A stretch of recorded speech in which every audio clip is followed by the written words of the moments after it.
Hola muchachos, buenos días, ¿qué tal? ¿Cómo están? Bienvenidos a nuestra clase de historia. El día de hoy vamos a analizar, eh, digamos, qué es lo que sucedió luego el 23 de enero de 1958, ¿no? ¿Cómo fue ese periodo transicional? Vamos a repasar eso brevemente, y luego nos enfocaremos, no en esta clase, sino en la siguiente, un poco en las características del gobierno de Rómulo Betancourt. Nosotros ya hemos visto en clase además que durante el 23 de enero, ¿verdad? Posibilitó, de hecho fue así, la salida de Marcos Pérez Jiménez por varios factores. Primero porque hubo una movilización social, popular, ¿verdad? Importante, tanto de sindicatos como de estudiantes y como de otros factores de la sociedad, como la iglesia, fe de cámara. Y también porque hubo, sin duda alguna, un golpe de Estado liderado por los militares. Y de hecho son los militares en que en última instancia son los que toman el poder. Y son además los que van a dirigir la transición. Así que nosotros lo primero que vamos a mencionar acá es que vamos a hablar de la transición, ¿ok? O sea, la transición a la democracia va a ser este periodo donde va a haber una junta de gobierno provisional que va a garantizar los mecanismos democráticos para que se instaure un gobierno legítimamente constituido y que esté bajo todas las reglas legales del país. Así que, primero, ¿quién encabezó la transición hacia un sistema legítimamente constituido? O hacia la democracia de partidos, o hacia el periodo democrático, depende como lo queramos llamar. Fue la FARC y Fede Cámara. Miren bien, son las Fuerzas Armadas y son Fede Cámara, es decir, dos factores fundamentales que apoyaron el gobierno de Marcos Pérez Jiménez son los que están llamados a encabezar la transición. Y nosotros nos damos cuenta de eso porque además son militares, fundamentalmente lo que llevan la transición, y los civiles que están son civiles empresarios. Bueno, de hecho hubo al principio, bueno, todo un revuelo porque incluso estaba un militar que apoyaba a Pérez Jiménez, lo tuvieron que sacar y metieron un empresario, Eugenio Mendoza. Eh, esta transición o estos líderes de la transición, además encabezados fundamentalmente por la Fuerza Armada, no tenían intención de que cambiaran grandes cosas. Es decir, si bien estaban garantizando todo un mecanismo legal de legitimación para un nuevo ciclo histórico, no había, ¿verdad?, una intención de que grandes cambios sociales se desarrollaran en ese periodo. Se excluyó además de este gobierno transicional a la Junta Patriótica. Recuerden ustedes que la Junta Patriótica además fue la que en el ámbito civil y con sus enlaces también en el ámbito militar posibilitó también en buena medida la salida de Marcos Pérez Jiménez del poder. Y además fue la que durante Marcos Pérez Jiménez estuvo en el gobierno, fue la que más llevó, digamos, la represión por parte de este régimen dictatorial. Nosotros podríamos resumir como el periodo transicional como en esta frase, ¿no? Venezuela había cambiado de régimen, pero seguía siendo el mismo país. Es más o menos así como se trataba la transición en Venezuela. La transición, como ya sabemos, liderada por la Fuerza Armada.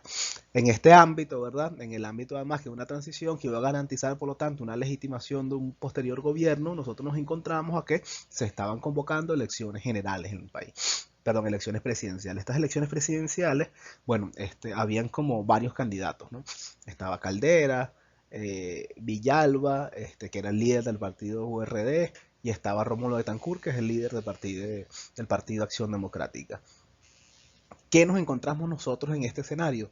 ¿Cuáles eran las propuestas de estos candidatos? Bueno, vamos a resumirlas sucintamente y vamos a ver cómo estas propuestas están en el marco dentro de esta transición a la democracia. Lo primero que nosotros nos enteramos es que Rafael Caldera y Villalba tenían una formulación y una oferta electoral general. Es decir, la propuesta era bastante general, no decían nada muy específico, sino planteaban, bueno, cambiar el país, ¿no?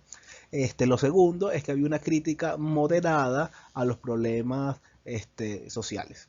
Esta crítica moderada estaba encabezada también porque había una crítica a los empresarios, porque se le decían que sobre los empresarios lo que habían en buena medida hecho fortuna a costa, bueno, como aliados con la dictadura, ¿no? O sea, había una crítica a eso.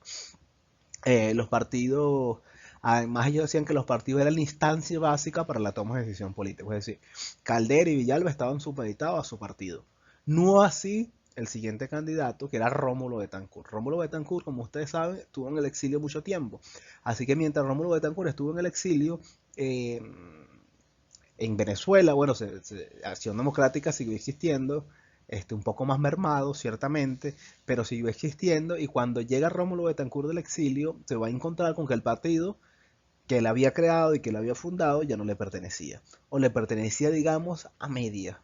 Y le pertenecía a media porque había factores como sindicatos y la juventud del partido que no le prestaban, digamos, no acataban sus decisiones, ¿ok? No acantaban sus decisiones porque estaban bajo su dinámica propia. Así que lo primero que tenemos que decir es que Rómulo Betancourt no intentaba que el partido tomara la decisión, sino que la decisión las tomaba él. Otro elemento importante a destacar en eh, con respecto al candidato Rómulo Betancourt es que no hay una crítica a los sujetos sociales que apoyaban a Marcos Pérez Jiménez, es decir, no hay una crítica contra la FAN y no hay una crítica con Fede Cámaras, más bien busca que la Fuerza Armada Nacional y busca que Fede Cámaras alíen a él.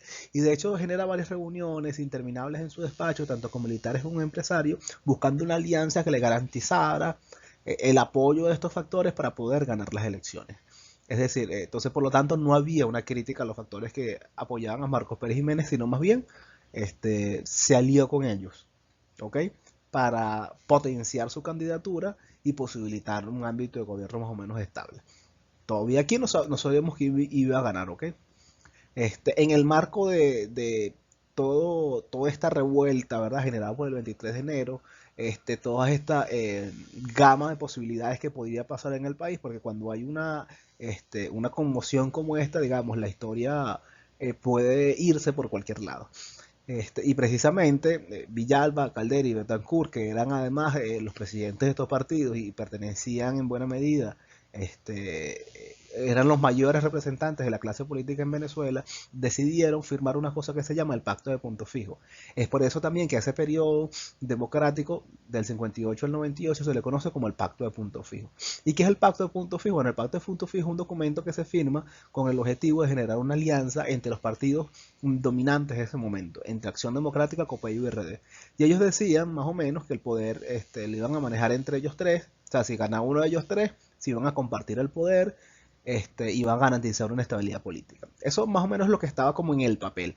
Pero ¿cuál es la significación histórica de esto? Y realmente lo que significó realmente, primero que el pacto de punto fijo, como nosotros lo tenemos acá, es una orientación política, ideológica, que guiaría al reordenamiento de las relaciones entre los distintos factores sociales. Es decir, era una guía que permitía un ordenamiento de esas relaciones, estas relaciones que estaban un poco convulsas en ese momento histórico. Bueno, el pacto de punto fijo lo que pretendaba era ordenar, ¿verdad? Ordenar, normalizar esas relaciones. Cuando digo normalizar es que digo, bueno, que esas relaciones se empezaran a meter en un carril. En lo económico que planteaba el pacto de punto fijo, era una mezcla entre el trienio ADECO y las políticas de Marcos Pérez Jiménez, es decir, era una continuación del modelo rentista petrolero. Eso es lo que planteaba fundamentalmente el pacto de punto fijo en términos económicos. Y también una conciliación de intereses. ¿Qué es esta una conciliación de intereses? A que el Estado siguiera financiando toda la actividad industrial y empresarial y económica del país. No siendo el Estado el que guiara, sino el Estado solo el que soltara el dinero. Luego nosotros tenemos en el ámbito político que había una tregua política respaldada para un respaldo a la Fuerza Armada Nacional, para los firmantes de este pacto, y supeditar además la vida del país a unas elecciones que son las elecciones que se van a en el 58. Es decir, para ellos, la vida del país, o sea, este tema se iba a resolver solo con unas elecciones. Y sabemos que, bueno, que cuando hay grandes convulsiones sociales, y cuando hay grandes cambios en la sociedad, bueno, eso no se resuelve con las elecciones.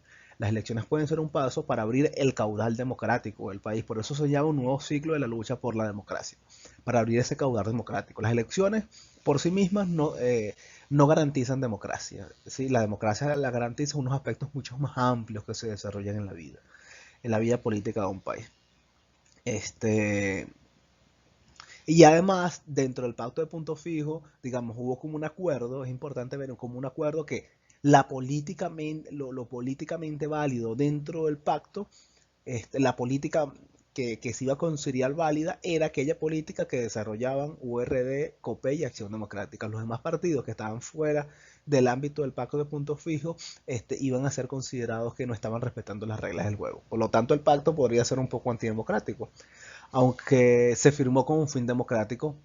Es decir, pueden entrar en una contradicción porque el pacto se firma con un fin democrático, con el fin de garantizar estabilidad política del país, pero en la medida en que garantizaba estabilidad política del país, excluía otros factores democráticos e importantes y relevantes de la sociedad.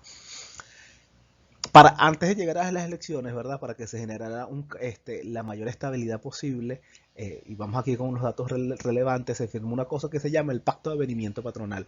El Pacto de Avenimiento Patronal o el Pacto Obrero Patronal va a decir que los sindicatos, o sea, que los trabajadores no iban a reclamarle a los empresarios aumento de sueldo. Esto es un pacto que estaba promovido bastante por Fede Cámaras. ¿Por qué? Porque Fede Cámaras no quería que los trabajadores realizaran aumento de sueldo por varias cosas. Primero, porque había una crisis económica que ya había empezado en el 57, pero además porque sabían que los trabajadores los trabajadores iban a pedir un aumento de sueldo. ¿Y por qué iban a pedir aumentos de sueldo y mayores beneficios socioeconómicos? Porque durante toda la dictadura no pudieron exigir eso, y por lo tanto los grandes beneficiados de toda toda la política económica, de todo el ingreso petrolero que ingresó al país, fueron fundamentalmente los empresarios. Así que los empresarios no querían primero soltar las ganancias que habían hecho durante la dictadura, y además, si se la pedían en ese contexto, realmente le iban a poner un poco en aprieto. Así que ese pacto se firmó con el objetivo de generar la mayor estabilidad política en el país. Digamos esto un poco entre comillas, porque al final de cuentas los trabajadores siguieron ganando lo mismo, y, bueno, y los mayores beneficiados económicamente al menos de la dictadura, no pasó nada con ellos. Otro elemento importante es que, digamos, el candidato de COPEI era Caldera, el candidato de URD no fue Jovito Villalba, sino fue Wolfgang Arrazábal, que además ha sido como el militar que estaba encabezando de hecho la Junta de Gobierno Transicional, y cuando lo nombraron, bueno, fue cambiado y Sanabria tomó su lugar. Pero Wolfgang Arrazábal se dice que era un militar que era muy simpático, que cantaba, que era como una especie de rockstar,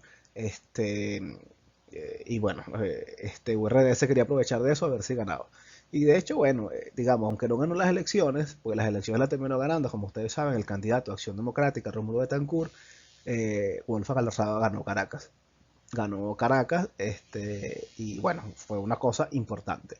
Y de hecho, cuando Betancourt gana las elecciones en el 58, hay mucha gente que dijo que era trampa, que no lo iba a reconocer, hasta que el Partido Comunista salió hablando por la radio diciendo que, bueno, que la gente se calmara. Y fue en ese momento cuando la gente un poco se calmó, Wolfgang Arrazábal reconoció su derrota, y así se cerró el ciclo del 23 de enero y comenzó un nuevo ciclo en la historia nacional.